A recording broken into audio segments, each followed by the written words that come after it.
So I'm assuming like within accounting, like there's so many different fields, like even like audit, FP&A, so on.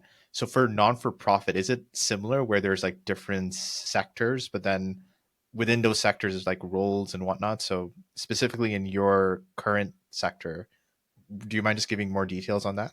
Absolutely. So I'd say there are two levels for this.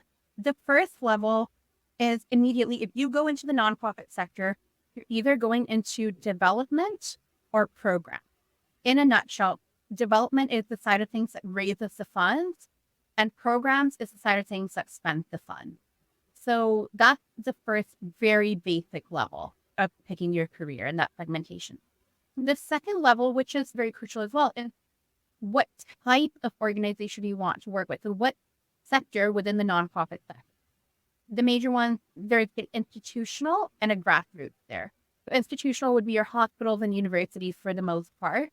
And grassroots, as well as small to medium-sized local organizations, regional organizations that are tackling a particular issue, they fall under a slightly different governance and slightly different model of business operation.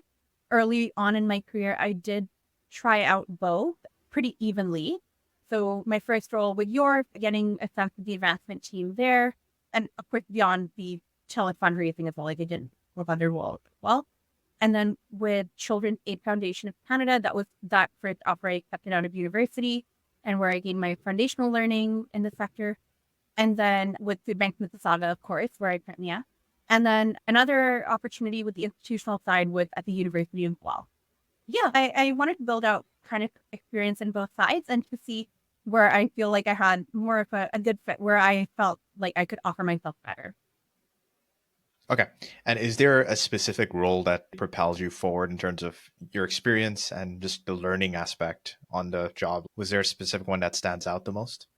Yeah, absolutely. So I've always specifically worked on the development side and in fundraising, and more specifically, major gift fundraising.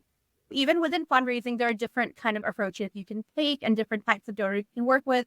And for the most part, I've been working with either mid-level or major gift donors. That's where I found that sweet spot and the way that I could best interact with donors and best secure support for the organizations that I'm working for.